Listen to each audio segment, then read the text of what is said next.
Yannick Bolasie. Des gestes techniques de très grande classe, dignes des plus grands noms du football.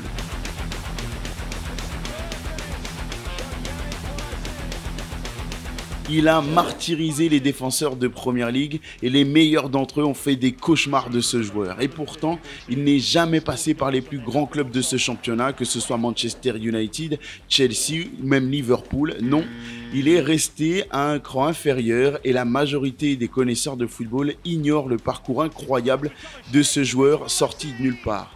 C'est pour ça qu'on a fait cette émission, pour vous plonger les amis dans l'histoire, le parcours plein de rebondissements et captivants de Yannick Bolasie, ce joueur africain qui a retourné la Première Ligue. Mouillez-vous la nuque, on démarre très fort. Dans le football d'aujourd'hui, les enfants, les très jeunes joueurs représentent un vrai business et c'est pour ça que les recruteurs se démènent pour parcourir tous les terrains de football en Europe et ailleurs afin de les placer dès qu'ils en ont l'opportunité dans des centres de formation. Mais pour notre héros du jour, ça ne s'est pas du tout passé comme ça. Lui, il s'est fait sur le tard et c'est certainement grâce à cela qu'on a droit à un tel style si atypique et surtout une excentricité qui le caractérise. L'histoire de Yannick Bolasie, elle commence le 24 mai 1989 à Lyon où il est né. Mais sa famille va très vite déménager dans la banlieue londonienne alors qu'il n'a que 7 mois.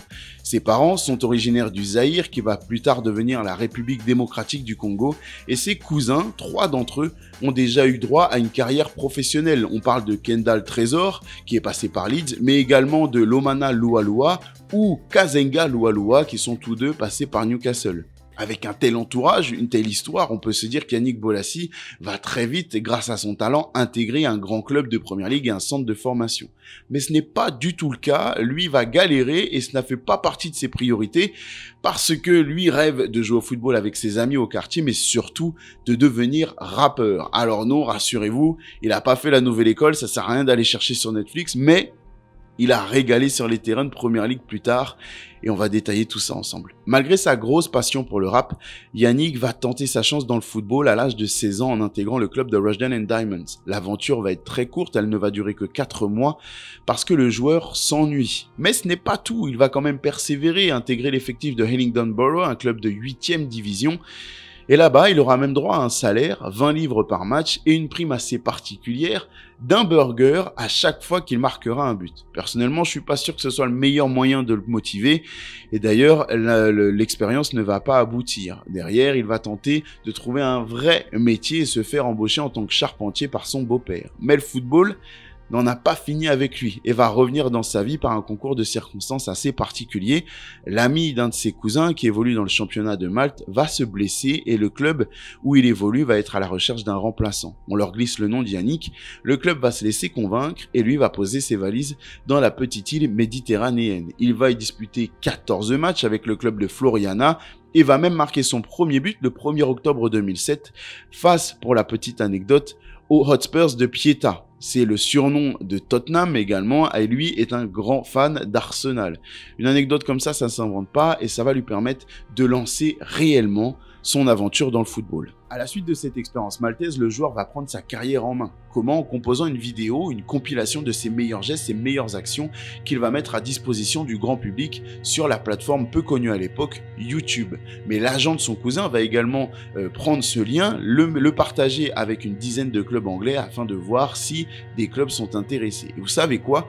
Ça va marcher. Le club de Plymouth Argyle va donner sa chance à Yannick et le faire enchaîner des prêts du côté de Rushden and Diamonds, le club où il avait été pendant 4 mois, mais également du côté de Barnet. Et à son retour à Plymouth, il va avoir sa chance et marquer 7 buts en une trentaine de matchs disputés. Et du coup, derrière, le club de Bristol va être intéressé et se dire que un joueur doté d'un tel talent, pour si peu d'argent, à savoir 10 000 livres sterling, soit l'équivalent de 12 000 euros, c'est une opportunité à saisir sur le marché du football. Yannick ne le sait pas encore, mais ce transfert va propulser sa carrière à des hauteurs qu'il n'imaginait même pas. Si on s'en tient aux statistiques, c'est difficile de dire que la saison de Yannick Bolasie soit un vrai succès du côté de Bristol. On parle d'un but et 0 passe décisive. Mais son boulot, sa tâche, elle n'est pas dans la finition, non, elle consiste à perturber la défense adverse, mettre la pagaille dans la surface de réparation pour offrir des opportunités à ses coéquipiers. Et en cela, Il a été plutôt bon, le Yannick. Et d'ailleurs, le seul but qu'il va mettre dans sa saison, il le fait dans un match ultra important. Son club lutte contre la relégation et face à Coventry ce jour-là, le but de Yannick Bolasie va permettre à son équipe de Bristol de s'imposer et assurer son maintien. C'est donc une réussite. Le club veut le prolonger, le garder dans ses rangs. Mais lui, personnellement, veut retourner du côté de Londres et c'est Crystal Palace qui va lui offrir un transfert et une opportunité. À combien? Accrochez-vous. Je vous l'ai dit, Bristol avait déboursé 10 000 livres pour le faire venir et Crystal Palace va offrir un demi-million à Bristol pour recruter le joueur, soit 50 fois plus que ce qui avait été dépensé lors de son achat la saison précédente. C'est une vraie plus-value, on peut dire que Bristol avait bien senti le coup en dépensant et en investissant sur le joueur. C'est donc son transfert à Crystal Palace qui est acté et là-bas, Yannick Bolasie va régaler son monde. Si aujourd'hui tout le monde connaît Crystal Palace comme étant bien installé en Première Ligue, à l'époque, c'est loin d'être le cas. La saison précédant l'arrivée d'Yannick, le club anglais de Londres avait connu une saison sans saveur en Championship avec une 17e place sur 24 et surtout de grandes difficultés. Il faut le savoir, la saison en Championship c'est très difficile. Les déplacements sont dans des environnements très hostiles, il faut disputer pas moins de 46 matchs dans le championnat et parfois même 2 de plus en fonction des barrages. Les défenseurs sont très agressifs, très rugueux, bref, pas forcément le meilleur environnement pour un attaquant. Mais ça ne fait pas peur à Yannick Bolasie qui est déterminé, qui veut prouver et qui est sûr de son talent. D'ailleurs, il va même constituer un duo incroyable avec Wilfried Zaha qui va déstabiliser quasiment toutes les défenses de Premier League et ça on le sent dès son arrivée, dès son premier match avec une masterclass distribuée pour le public de Sellers Park à Crystal Palace. D'ailleurs, Bolasie va se confier au Guardian en 2016 et dire à quel point le fait qu'il soit méconnu et surtout la renommée déjà importante de Wilfried Zaha qui martyrisait déjà les défenses adverses lui a permis de choquer son monde dès sa première saison et de marquer les esprits. Quand on était tous les deux en Championship, pendant ma première saison, personne ne me connaissait, donc tout le monde se concentrait sur Wilfried. Le numéro 7 va en profiter dès sa première saison et évoluer à un très haut niveau. Collectivement, Crystal Palace peut se frotter les mains parce que le club luttait contre la relégation la saison précédente et va déjà, avec l'apport de Yannick, être impliqué dans la course à la promotion en Première Ligue. Oui, on peut le dire, Crystal Palace peut déjà se frotter les mains. En 2013, la sélection de la République démocratique du Congo va faire appel au service de Yannick Bolasie. Mais lui, il va dire non à cette sélection-là parce qu'il veut se consacrer à 100% à son club de Crystal Palace et lui faire franchir un cap. C'est risqué, mais louable à l'échelle du club et ça va payer parce que Crystal Palace obtient une 5e place en championnat, ce qui lui donne accès aux playoffs. Et là aussi, c'est une belle aventure. 0-0 à l'aller contre Brighton, mais Crystal Palace va réussir à renverser la tendance, à s'imposer 2-0, d'abord grâce à une passe décisive parfaite de Wilfried Zaha et un deuxième but de Wilfried Zaha, l'Ivoirien qui va entériner la victoire et la qualification des siens en finale. Du côté Yannick Bolasie, qui a été titulaire tout au long de la saison et a apporté quelque chose de significatif pour les siens pour cette qualification au play-off, il ne va que sortir du banc pour ces 2 matchs importants face à Brighton et ne le quittera pas du tout lors de la finale remportée 1-0 contre Watford. Il aurait pu faire la tête, bouder, traîner son spleen, mais c'est mal connaître le joueur qui est décrit bien différemment par son capitaine de l'époque, Mile Jedinak, dans The Athletic. Yannick avait toujours un immense sourire qui était communicatif. Il était une bouffée d'air frais pour tout le monde. Il a élevé tous les joueurs avec lui. Même s'il était parfois frustrant et que sa puissance et sa détermination ne payaient pas toujours, nous nous sommes dit « Ok, il est comme ça, nous devons nourrir cela et jouer sur ses points forts autant que nous le pouvons. » Et le témoignage de son entraîneur de l'époque, Holloway, va également dans ce sens-là, il devait s'appuyer sur les qualités de son joueur. C'était un plaisir de travailler avec Yannick parce qu'il était très enthousiaste. Il n'y avait pratiquement jamais de négativité dans sa façon de penser, ce qui est très inhabituel pour des joueurs de haut niveau. En termes de statistiques, sur la saison 2012-2013, là aussi on peut sentir qu'un cap a été franchi. 48 matchs disputés, 3 buts et 8 passes décisives, et cela lui a permis d'obtenir une place dans l'équipe type de la saison. Voilà, Yannick a saisi sa chance, a été déterminant tout au long de la saison, et on peut dire que Crystal Palace a encore une fois bien senti le coup.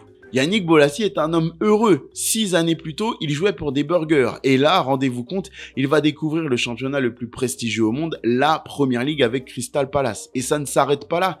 Je vous l'ai dit, il a refusé l'appel de la sélection à l'occasion de la CAN quelques mois plus tôt, mais va changer d'avis au moment des éliminatoires pour le mondial brésilien et donc disputer ses premiers matchs avec sa sélection congolaise. Ça va être un choix difficile pour lui. Pourquoi? Parce qu'il avait quand même 3 opportunités. Il a 3 nationalités, française, congolaise et anglaise. Mais il a fait le choix du cœur, celui du pays de ses parents, d'abord, qui sont originaires, je vous l'ai dit, de la République démocratique du Congo, mais également un choix sportif. Du côté de l'équipe de France ou des côtés des Three Lions, eh ben, la concurrence était rude. Alors que du côté de la sélection congolaise, là, on a une opportunité et il y a bien plus de chances pour lui d'être titulaire et d'avoir un nombre de matchs conséquent. Derrière, ça va pas être si simple parce que l'adaptation à la Première Ligue, les amis, eh ben, c'est autre chose. La saison 2013-2014 pour Bolasie, eh ben, elle est transparente en termes de statistiques. On l'a dit, son entraîneur a souligné son apport défensif, mais il y a vraiment que ça, parce qu'on parle de 0 but et 4 passes décisives seulement sur la saison. Pour l'homme phare du secteur offensif des Eagles, c'est bien trop peu. Sur la saison 2014-2015, il va réussir à faire de cette saison celle qui va marquer le plus l'esprit des fans londoniens. Et ce n'est pas pour les statistiques, non, ce n'est pas non plus pour la performance collective parce que les Eagles vont galérer une fois encore, mais pour 3 moments complètement hors du temps que Bolasie va utiliser pour faire sa légende à Crystal Palace. Déjà, il y a eu le retour à noter de Wilfried Zaha en prêt, qui a vécu quelques difficultés du côté de Manchester United et même en prêt d'ailleurs du côté d'Everton. Il va revenir à Crystal Palace et réussir avec ses associations Bolasie à faire briller les Eagles par séquence. Et lui, Bolasie, il va déjà marquer son premier but en Première Ligue. Le premier but de sa carrière, ça intervient en septembre, bien plus tôt que la première passe décisive de la saison dernière, et ce sera face à Everton. Et retenez bien ça, parce qu'il faut croire que le joueur, il a une fâcheuse tendance à faire souffrir les équipes de la Mersey. Il y a eu l'épisode précédent de Liverpool, ce but face à Everton, et accrochez-vous parce que là, il va régaler. Au marquage de notre ami Bolasie, c'est Dejan Lovren, l'actuel lyonnais. Et pour remettre le contexte, Liverpool et Crystal Palace sont en train de faire du coude à coude avec un match bloqué à 1 partout. Moment choisi pour Bolasie pour humilier littéralement Dejan Lovren qui est au marquage. Regardez ce geste incroyable, lunaire, digne de Neymar que va faire Bolasie sur Dejan Lovren et regardez le pauvre. Il mange la pelouse, littéralement. Regardez-moi ça, c'est incroyable. Et derrière, eh ben, il offre une passe décisive pour le but du 2-1 qui va sceller la victoire de Crystal Palace qui s'offre Liverpool au match aller. Match retour, parce que lui, il n'en a pas fini, notre ami. Avec Liverpool et la Mersey, il va les faire souffrir de nouveau. Cette fois-ci, le geste, il est clairement inutile, ne sert à rien, si ce n'est à déstabiliser l'adversaire, parce que c'est vraiment le résultat de cela, et à amuser la galerie. On va le remettre parce que franchement il est marrant et juste il régale. Mais ça montre le joueur qu'il est, excentrique au style vraiment unique et qui est là simplement pour le plaisir, même quand son équipe est en souffrance en Première Ligue. Le dernier exemple, parce que je vous ai bien dit qu'il y en avait 3, et celui-là il me fait mal parce qu'il est face à Tottenham, mais il est tellement beau que je suis obligé de vous le montrer. Regardez-moi ça, il est pris par Eriksen et Soldado. Et malgré la présence de 2 joueurs sur ses côtes, regardez cette inspiration géniale. Je suis sûr que même aujourd'hui, Eriksen se souvient de ce geste incroyable parce qu'il a dû avoir envie de le refaire, mais surtout parce qu'il ne l'a pas vu venir et qu'il est complètement surpris. Je vous le remets, oui ça fait mal, mais c'est tellement beau. Finalement, cette action, c'est un peu le reflet de la carrière de Yannick Bolasie. Elle n'amène pas un but, elle n'est pas décisive, elle ne sert pas à grand chose, mais tout de même, 10 ans plus tard, on en parle encore. Et pour prendre l'ampleur de tout ça, il faut se dire qu'il n'y avait pas les réseaux sociaux qu'on a aujourd'hui. Alors imaginez ce que ça aurait été, un joueur actuel qui fait ce geste en Première Ligue, il aurait littéralement cassé Internet et fini le game comme on dit. Pour prendre l'ampleur encore une fois de ce geste-là, sachez qu'il a marqué l'histoire de la Première Ligue parce que le club de Crystal Palace a demandé aux joueurs de le reproduire à l'occasion d'une vidéo promotionnelle mise en avant par le club et la Première Ligue. Il a marqué le football anglais, mais il ne s'est pas arrêté à ce geste-là parce que en avril 2015, face à Sunderland, là encore, il va faire parler de lui en claquant un triplé, accrochez-vous, en pas moins de 11 minutes. 11 minutes pour claquer 3 buts.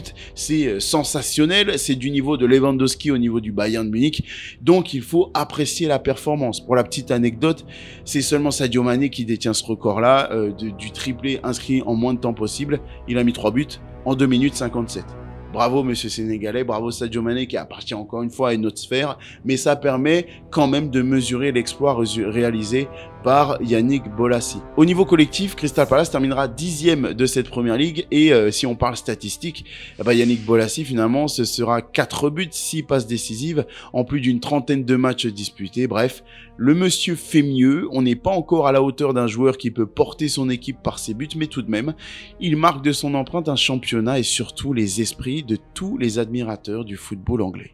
En 2013, je vous l'ai dit un peu plus tôt dans cette vidéo, Yannick Bolasie avait décidé de décliner l'appel de sa sélection qui voulait l'emmener à la CAN. Mais il va corriger le tir en 2015 en décidant de bien représenter la République démocratique du Congo et de briller sous ses couleurs. Il va d'abord mettre le but égalisateur en phase de poule face à la Zambie en lançant parfaitement sa compétition. Et la République démocratique du Congo, qui n'était pourtant pas du tout parmi les favoris cités en début de tournoi, va réussir à s'extirper des poules pour rejoindre son voisin congolais en quart de finale.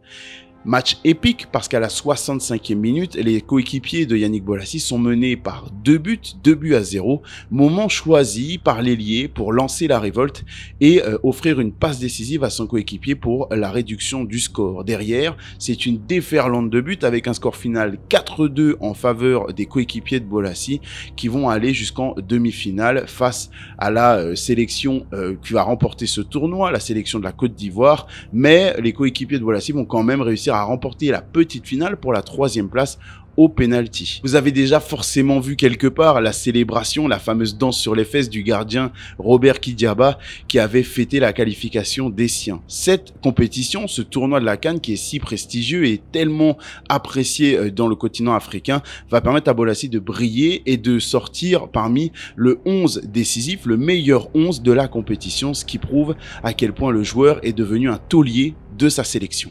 Dans ce récit, je ne vous ai pas encore parlé des blessures, mais malheureusement, Yannick Bolasie ne va pas y échapper. Une perturbation du muscle du mollet va le tenir éloigné des terrains pendant plus d'1 mois et demi. Période importante durant laquelle il va manquer la CAN 2016 qui va être remportée par sa sélection, mais il va aussi manquer à son club qui ne va gagner que 3 points sur 18 possibles en première ligue. Mais tout de même, bonne nouvelle, Bolasie est de retour pour le parcours incroyable, l'épopée en FA Cup de la part des Eagles. Il revient en quart et est passeur décisif face à Reading avant de marquer en demi-finale également contre Watford et enfin avoir l'opportunité de remporter son premier titre majeur dans sa carrière. Sur le chemin se dresse quand même Manchester United qui a faim de titre et veut également retrouver un peu de prestige. À l'issue de cette rencontre, au bout de la prolongation, Manchester United s'impose 2-1, trop fort pour les Eagles, et Bolasie voit la frustration de son palmarès rester vierge. Mais la bonne nouvelle encore, c'est qu'Everton, en ayant vu le parcours incroyable, cette épopée folle en FA Cup, et la contribution de Bolasie également à l'échelle de la Première Ligue, avec 9 contributions à des buts et 26 matchs disputés, va tenter sa chance, miser sur le joueur et offrir 28,9 millions d'euros à Crystal Palace pour obtenir ses services. Une belle plus-value pour le club qui avait misé 630 000 euros à l'époque pour le recruter 4 années plus tôt. Ça veut dire que Crystal Palace a le nez fin et surtout que Bolasie a su se montrer déterminant et impressionnant aux yeux d'un club majeur de Première Ligue, même si ce n'est pas un club qui joue le titre chaque saison.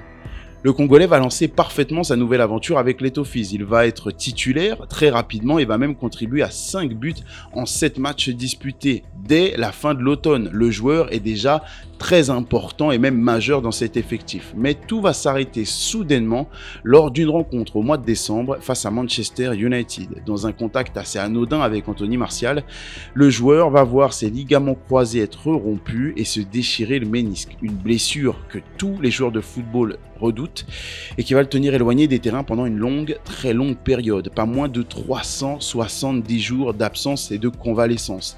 Oui, vous avez bien compris, c'est plus d'1 an pour se remettre de cette blessure. Et même si il va parvenir à revenir durant le Boxing Day en 2017, Face à West Brom, il ne sera plus que l'ombre de lui-même. À la fin de son contrat, il n'est évidemment pas conservé par Everton, qui le laisse s'envoler en direction de la Turquie et le club de Çaykur Rizespor, un club qui va connaître la relégation.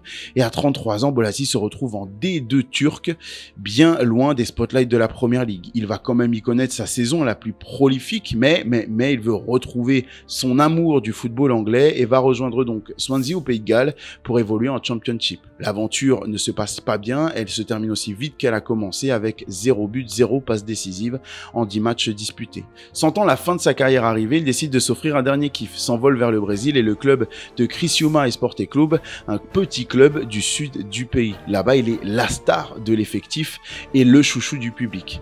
Malheureusement, on aurait aimé le voir briller en Ligue des Champions et ne serait-ce que continuer d'enflammer la Première Ligue, mais son irrégularité et les blessures de fin de carrière l'en ont empêché. Il aura quand même supporté les couleurs de sa sélection, mais n'aurait-il pas pu aller bien plus haut comme de nombreux talents doués ballon au pied, mais qui manquaient soit de chance, soit d'envie de travailler, ou parfois même de régularité. Qu'avez-vous pensé de l'histoire de Bolasie? Quels souvenirs en gardez-vous? Allez voir les vidéos YouTube consacrées aux joueurs, parce que si vous ne le connaissez pas, eh ben cette vidéo doit vous avoir donné envie d'aller voir ces prouesses techniques qui nous ont régalé par-ci, par-là. Moi, j'en garde un bon souvenir. C'est un joueur africain qui, par son parcours atypique, aura touché, ému la Première Ligue et surtout brillé par séquence avec des gestes dont il a le secret. Dites-moi ce que vous en avez pensé en commentaire et surtout continuez de suivre les histoires de joueurs qu'on vous partage sur Call Interview, les amis. C'est un kiff pour moi et j'espère que ça l'est aussi pour vous. Allez, ciao.